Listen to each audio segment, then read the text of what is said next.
Sadgurunath Maharaj Ki Jai, and welcome to Jagadambe Reads the Holy Books of India, Bhaktavijaya228.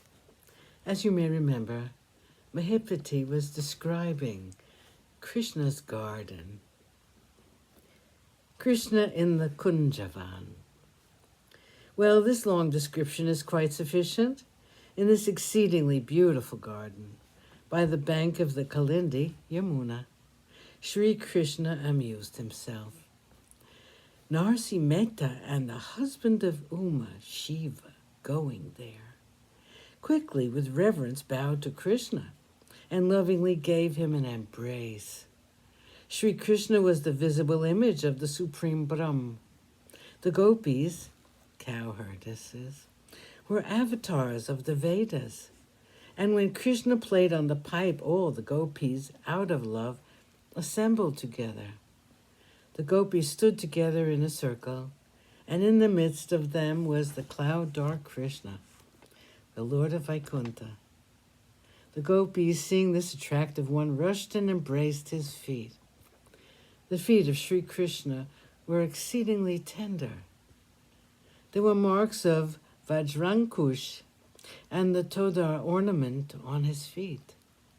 Even Brahmadev, his own son, was not able to have a sight of those feet. As to holiness, the Ganges flows from his feet.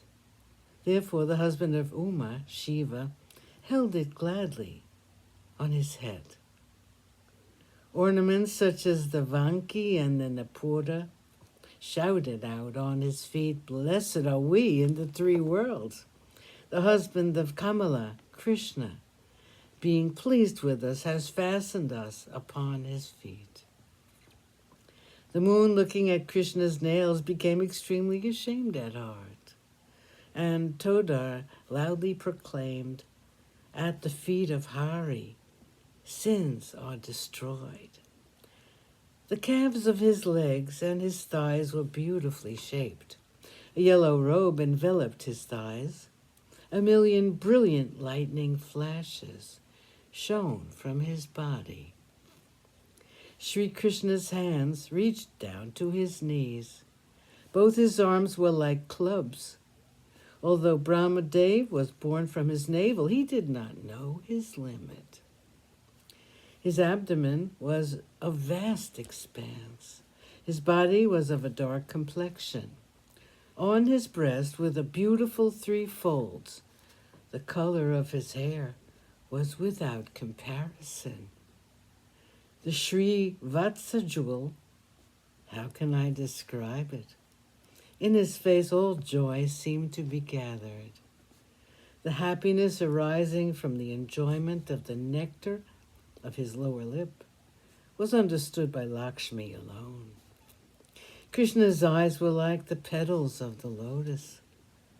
His straight nose appeared glorious, as though the spring had come and settled there. In his ears were wonderfully lustrous earrings. His eyebrows were well formed. His brows were wide. His curly hair was very attractive. It was surrounded by peacock feathers. When the sun looked upon the crown of Krishna, it became ashamed of itself. The sun, on seeing the Kashtob jewel around the neck of Krishna, was at heart frozen through shame. Just as in the clear sky the clusters of stars shine, so the great diamond surrounding the Kashtob jewel looked brilliant with the ornaments of Krishna. Around his neck was a necklace of pearls.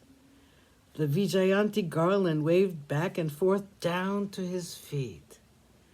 His bhaktas had placed garlands of many flowers around his neck. His whole body had been rubbed with sandalwood perfume. On his forehead was the beautiful mark of musk. The Lord of the Yadavas lovingly wore the Tulsi garland. Krishna's Ras dance. Sadgurunath Maharaj Ki Jai. Thank you for coming. I hope you come again.